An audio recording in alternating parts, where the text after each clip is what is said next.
He actually wants to rant about Quaritch. Oh God. Oh, Get hi, him out. MauLer. Hey, what's up? Hi, MauLer. What's up? Oh, Hey, remember shit. Avatar 2, The Way of Water?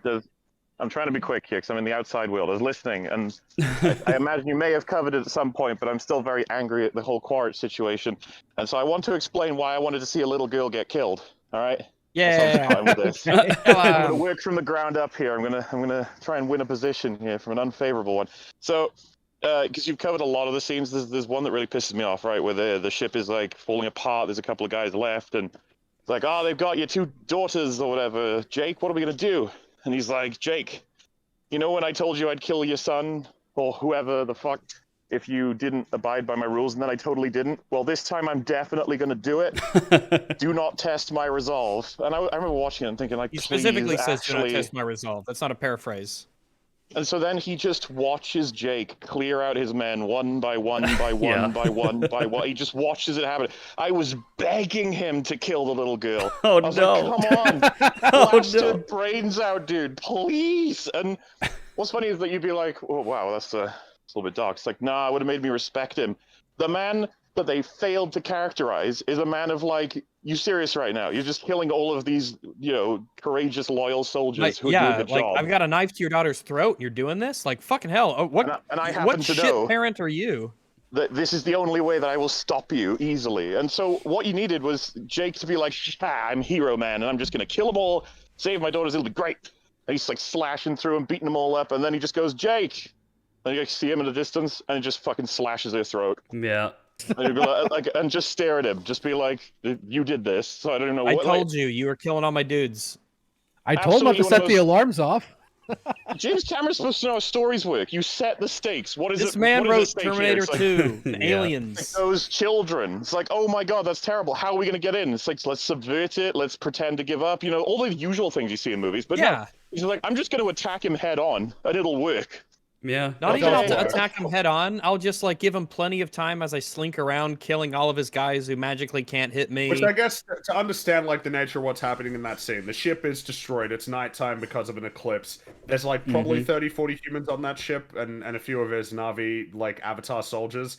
And Jake and Natiri like one by one just kill all of them. Yeah. It's not I don't even even know fast. It's not even. It's not fast. fast. It's just a good 10 I minutes. think it's It like a takes 5 a to while. 10 Just like, minute scene. Yeah. Yeah. I think what really annoys me is Quaritch keeps looking around, looking to aim, looking at his hostages, looking, and I was just like, this isn't Quaritch. He would have immediately killed one and been like, you got one left. I can told you kill this one. would happen. I told you that this would happen. I told you not to test my resolve. This is just At the what I very told least, you. Shoot a hand off. Chop it off. Make her scream, Quaritch. What is wrong with you? It used to be interesting. Yeah. And then, of course, my jaw hit the fucking table when you have the villain who's willing to annihilate his opponents for the victory of the war and stuff, being told, hey, if you kill my daughter, I'll kill my son. It's like, I'm sorry? It's like, yeah, well, you know, Quaritch, It's really weird when the bad guy actually relents when it looks like Natiri wasn't going to. Yeah. It's really awkward. She slashes and then she goes, huh! Like lifts up the knife as though that's as far as you can go before the bait is no longer a bait. And it breaks him. Yeah, he goes, oh shit, no, stop. Isn't that awkward? I can believe it because he barely even knew the kid, but it's enough that he's his blood. Yeah. It's it. I It's don't- like technically because my clone in a human body that I'm based off of had you, then that means that I'm like I feel like I'm a father to you. I'm responsible for you in some way. And by the way, they didn't explore that shit at all. I assume. No, Oh, I not know. at all. No. And, Which and is also, bizarre like, to with add how on to long the they Quaritch spend thing, together in the film. The Quaritch, it is weird that you did not explore meaningfully the angle that Quaritch is like, okay, now I am the people who killed me. I can never go back to Earth. I may well be the chattel of this corporation, forever doomed to be here and do these operations, and I got killed. Like that, we get they have a very scene little. where he crushes his own They do, skull in and I his guess hand. that's meant Yeah. to be, And that's they meant do to be nothing it. with it. They do Nothing with absolutely it. nothing with Yeah. it. And that's Just to be, all you get. For everyone, so Quaritch in this, who's in an avatar body, he comes across the skeleton of the original Quaritch from the first Avatar movie, and he takes the skull and he crushes it in his hand. Yeah. And that's just like nothing is done with that. Well, also keep in Some mind, level of there's- conflict, right? This is a guy who absolutely beloves Earth and wanted to take over Pandora, who is now an avid Na'vi person.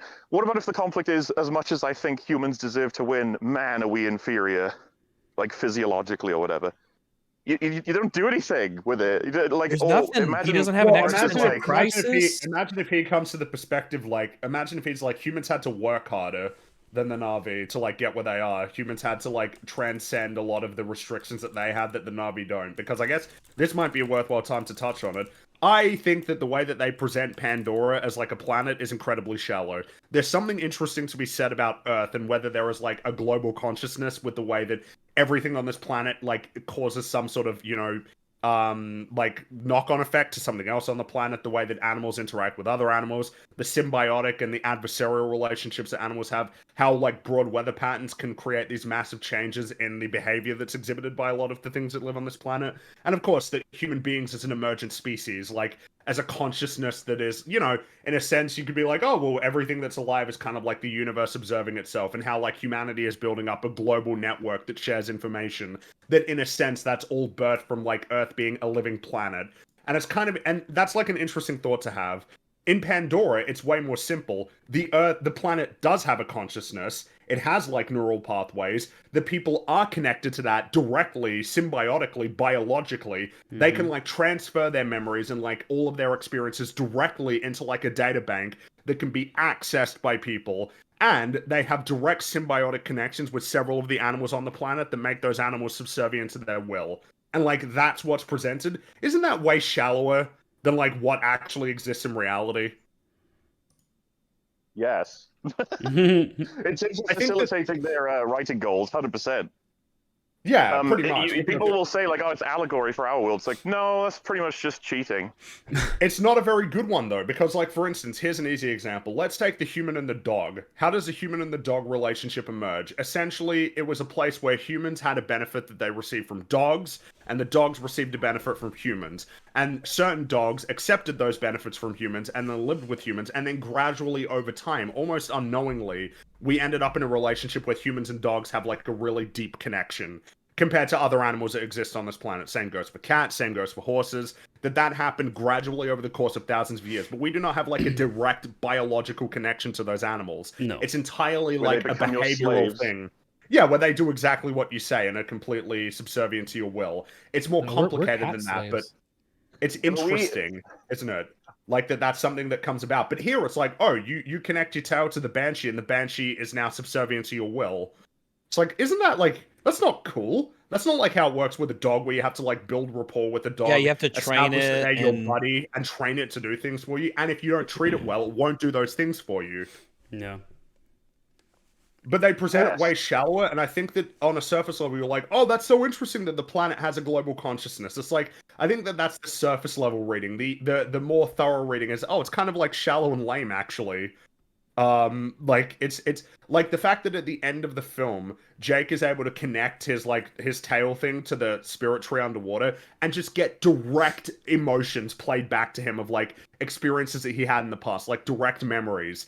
Unlike what you could say about in our world, where like humans essentially facilitate, like in a sense, when you read a book that was written by somebody 1,000 years ago, you're like almost recanting their experience from 1,000 years ago, the way that they framed it, the experience they're telling you, or like pictures, films, and those are gateways to the past. Ideologies themselves being a connection to the past, and like, you know, information, something that's not tangible being transferred across generations. Here it's like, no, it's actually like memories. People's souls exist in the spirit tree. You can hear Yeah. them. They like Yep. really exist. You feel like it's you just feel like shallow. cheating. You feel like it's cheating. Yeah, It's like I think someone that made was- someone made a fantasy world, and they made one of their races in that fantasy world the OC race. That's just the best, you know. This Yeah, is my it's just OC like, race. oh, Do man. not steal. They're just the better than all the other races. This is the one that you're supposed to Well, play as. That I because like. for instance, Rags, in terms of wait. go for it. What you're saying is that blue people are Mary Sue's. You kind of get that Well, I mean, impression. Jake kinda is. They feel Jake artificial. is, They don't Jake feel is real. if there was a character to be described as like, I don't like the categories of Mary Sue or Gary Stu. If you're gonna use them though, Jake is like he's a Gary Stu. Like he has to be. he's awesome at everything. He's better than the Na'vi are at their own like specialties. Like he just doesn't like run into trouble, and everybody likes And him, his- even when he and screws them his- over. There's no conflict internally about his humanness No, there or anything isn't. like No. that. If you had not known that he was like essentially a human person in a Na'vi body, you'd never know. There's nothing in the film that just has anything to do with that. I gotta head out. So the thing I was gonna say, I was mainly here for Quaritch. She's the only thing I liked about Avatar 1 on rewatch, and so they kind of ruined it in a lot of ways. But just as quick as I can, I'm back on the like lack of conflict or lack of ideas and whatever the hell is going on with him. If he had actually seen and understood the benefits of being a Na'vi, or to not exterminate them, or he could have consolidated and doubled down and actually figured out so much about them and incorporated their tactics into the war in this film and actually won. Could have had a second film be the one where the Na'vi get annihilated. Not exactly hard to write that one. But another option as well is, what if he actually did die, quote unquote, at least officially, saved by the kid, comes back to base after a week because he couldn't get back an easy way, and finds there's another Quaritch already that they've already... Oh, shit. That would be interesting. That would be but cool. That's why we can't put that in Avatar 2. That sounds fucking interesting. Yeah, or, you know, they Does he tell him, swim? by the way, that like he finds out upon completion or the takeover of Pandora and Earth is replenished, or whatever the fuck that they say, like all Avatar warriors as part of this program get terminated. So he knows like his victory means his death, sort of thing. Yeah, this weird kind of like, I don't know, he becomes this weird like Roy Batty parallel something. It's just give me some anything, identity please. kind of thing. Yeah. Yeah, some. I just want Well, story. because that's the I mirror spent- between Jake and the villain here, is that they're both having like existential identity crises because they're people who are in the quote unquote sort of like wrong bodies, and there's this culture clash going on, and they maybe take different approaches. Whereas Jake might be like cooperative and nice and, you know, generally good. You have that, you know, parallel, like not parallel, but foiled by Quaritch, who takes a different approach, who's more aggressive and a supremacist in a way. Yeah, I Those would are have liked to have interesting gone ideas. from Avatar to a sequel to make him even more understandable and relatable than he was, instead of pushing him further to cartoon land and lacking any conflict. I feel like the obvious thing to make a lot of fun out of this is to be like, where does he conclude as a character in this full arc in the Avatar series? And it's like, you could eventually turn him into a good guy, quote unquote, or you could make it so that he is the representative of Earth and Earthlings. We deserve a place in this fucking universe. Whether or not he is a human, he will fight for that because it is true. It's honest and it's right. That sort of thing. Would have been cool. Yeah. But oh well, humans are evil. Fuck them. Evil Hope we human. burn the rest of them. The landing gear could have won the war, but oh well. Yep. Also, I'm going to go now.